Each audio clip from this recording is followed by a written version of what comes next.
Chị bây lê vét lê in lầu đâm trà em hay dẫn in chú ta da thấy cái lầu ấy đó nè nè in hoàng hian strawberry nha hay hi blueberry nha raspberry te blackberry te cho nên nè khá grapes adum chi ang khamo cho nên thì dragon fruit nha cho nên Ding! Kalutia. Don't for here, kalaway don't book any. Le hey, Zanin Su had taken on Didin and he Karmasa. Thoda ni kan on Sunday ni kan in Kavan and Diram. Zasak de in Galo COVID ve. Lau Maya. So I do lava till kan apon kakahi do it all lawa tasty kasha. Thei lu tuk lawa amaro chu thei ro hi chu ka I thei a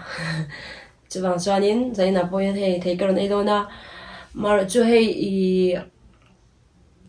covid hi chu tiang la tukin hei ma ang khanin kan hlau to hlom lo ni chu mo ninga vel ina kanom to chuanin a poi to lawa chu wang chuanin a chu tiang serious chu ni chuang lawa ke ma poka tha a tlem ka khu ti lo hi chu engma symptom po chu tiangin ka nei shan lawa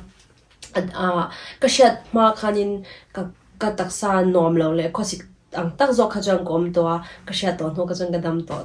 ang vel khanin ta ni chu ayang po chu second lo I chan tong ai janin cream hi ka nei hi le strawberry and apple cheese ka huwa atui me le ma hi mi e tan karon chok tel bo ni chu Beratan lo le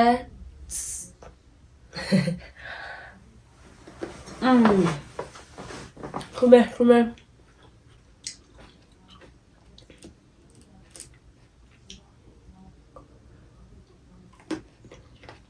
A boar here. A boar thing and go in here. A rat hat up.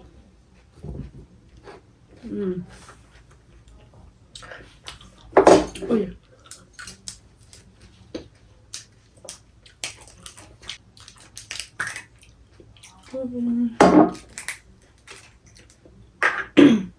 Cái chắc chắn chúng mình có thể làm đi han bây giờ quay phim với tụi ta đi han sẽ thả về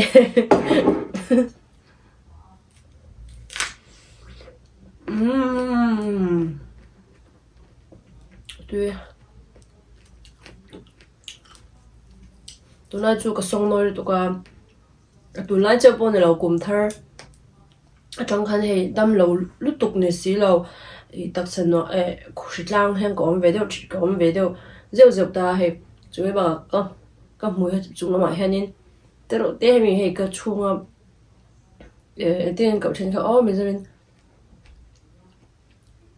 sắp bên kinh cơ sở tin cái shop thằng họ ôm mà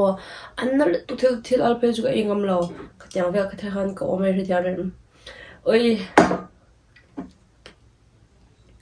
sẽ thì anh thì bắt juga vô ta về thì thì anh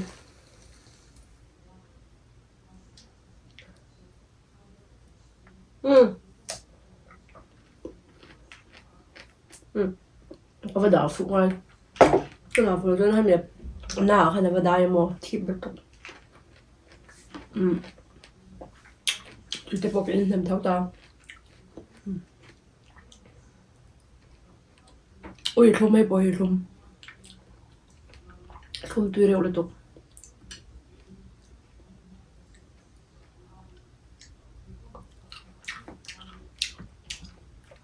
hey mom à cha phèo sai cái đủ tất ni chú是cha với cái đủ đó sẽ đủ đó是cha cái cái đó hey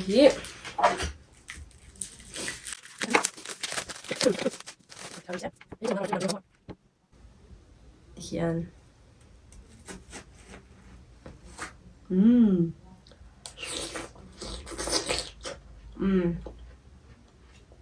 Come poi tengan ticin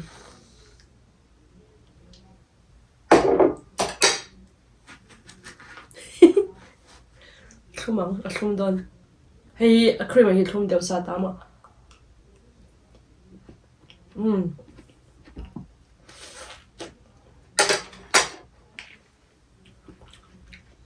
Tui.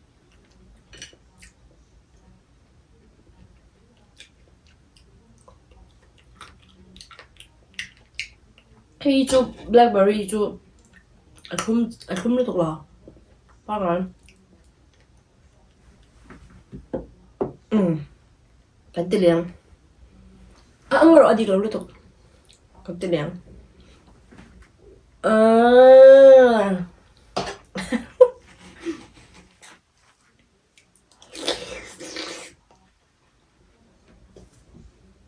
Tui.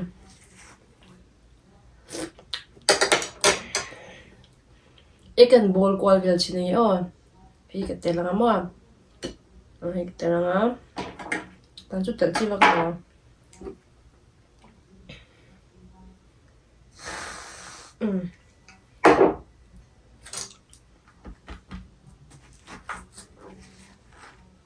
Fruit salad ni tak mai.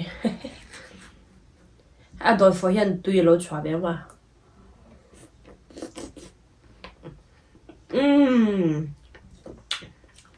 Ja.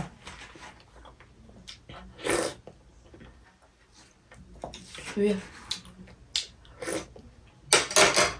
Mấy cái dây đờ đó là mấy ông cái tin tức mấy thì han tui khóc mấy thì han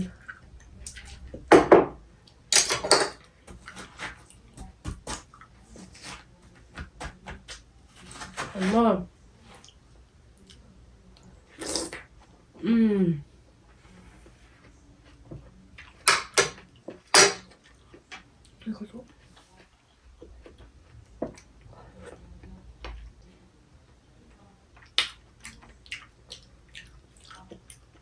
cái chungchang rất mấy tui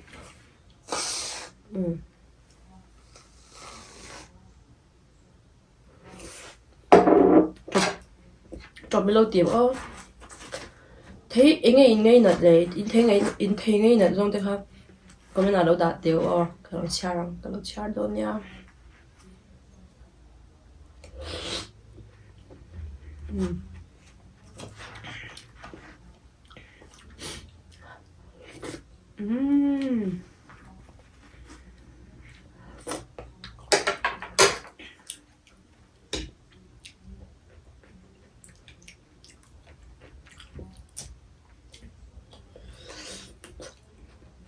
Chuan soi du cái này à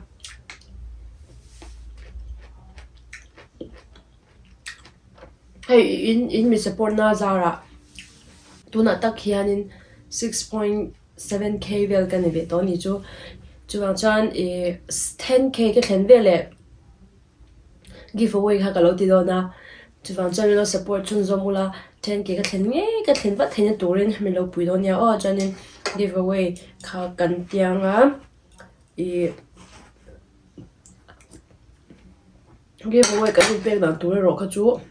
kan ti dan tur ro kha chu hi video danga a chip cha zong kin color adon na ya te mayang 10k ke thlen don na ya a chip cha zo kin hi karon soi le anga ti kha ka lo soi do a adu om to chanin min lo i khan enna ni chuan min lo subscribe sak tur chen som che chanin en to te pon me lo en chun zom saka like le comment te le notification bell de bo in lo on danga al danga saka biagin huwa thedon ya kha lo ang lo le adu om da ni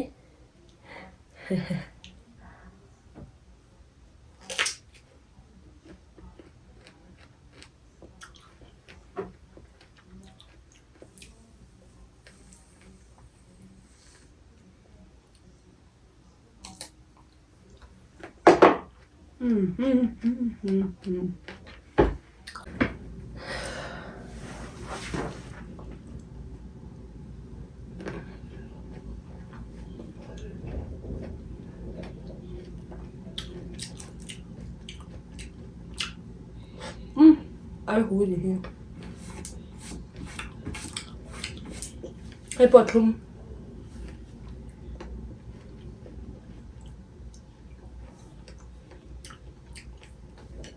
có thể người rồi đủ bớt tin thấy đủ không không có mình là lâu đá rồi cần hở lóc nè hiểu không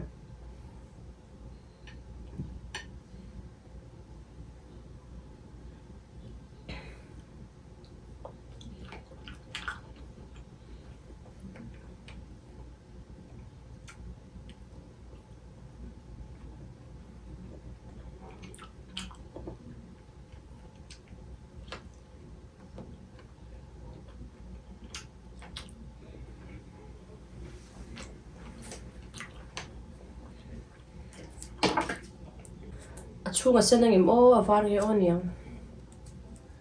liền rìn đấy sân nisran se sân đi cái họ ấy cho là vào rồi nè tao bây giờ cho nên có plan một tí chọn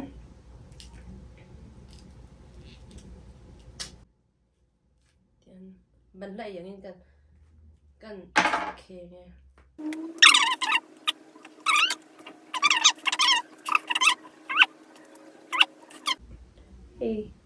Ta-da! Không mọi người sen lâu var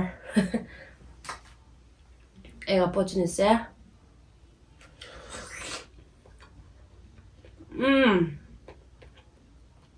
thum sẽ thum của mình và khát cái sao thút mấy thum tuốt lâu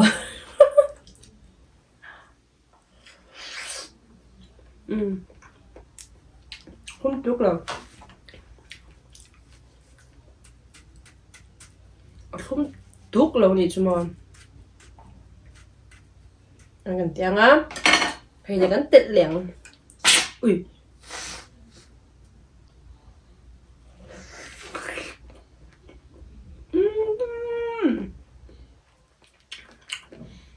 anh mình không tên nào làm tiếng chắc là chú lệ rồi có thleng luôn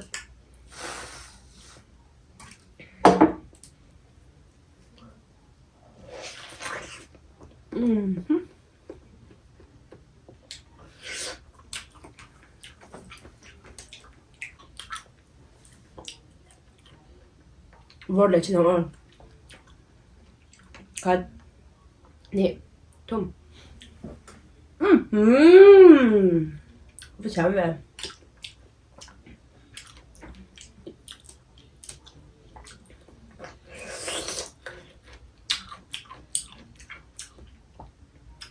thum nó chợ hay bởi ở đằng là thum cái vàng nè ở trang này là thú rồi trang này thum này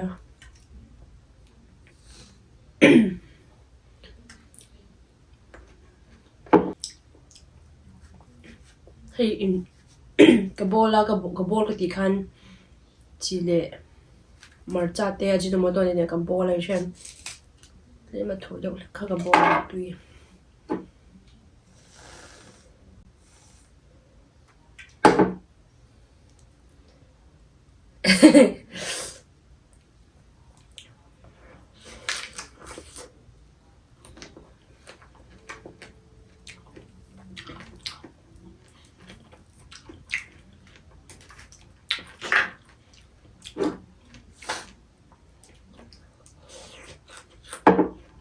cho nên Covid thì vào sáng này lẹ sớm ní mi khăm mi ở rồi chua tiêu về khăm cái ta hà đi cái cái về bốc cái này chung mà khăm mi chung hà nên cái rim xe này cái lẩu với cái tuần cái này hà nên hay rim hi mà Covid cái này mà Covid cái mà rim cái xe tăng hay strong ang hang ka tun chang hen hi ka rim shan hi chak to lo ni chu chang khatila kha chalin ka taksa te hi anna feka hei ka tuarna te top te wel tuna hi chalin hi shitlang dam lo shitlang kho sipa ngai mai hang kom ta rim shan na po chu jang ka lo lem lo ma ro chu ka chu hi tui tho lo wa hi ka cha ka ma se ka hi ka hianin hai atui na hi khắp bố lúc tục lẩu khát thì hắn cậu mà video nó upload từ bộ cái record đó mà xét cái tuy lẩu cho nên cái hành en mấy bộ hắn tuy lẩu bèn khát cái lúc tục cái share cái thứ này khác chúng mình vào cho nó mà nghĩ tán bồn tuy bèn lẩu tôi vẫn lẩu en khác tuy bèn đó lẩu lúc tục cái nó upload tới lẩu Thei itu. Dalam mom.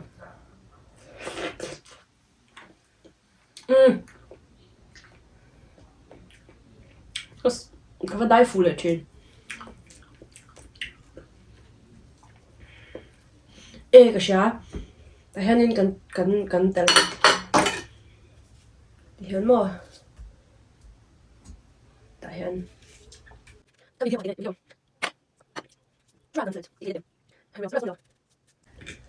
Blueberries cream mixed and về trên tiểu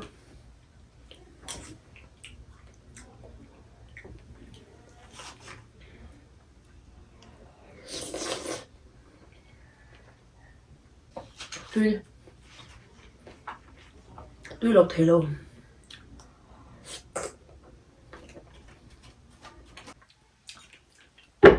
ai cái bò đây thấy bò giờ lâu bò thấy lấy đâu nhỉ hay raspberry gì bò rim tươi tấp rim tươi hay cần tell về lại chín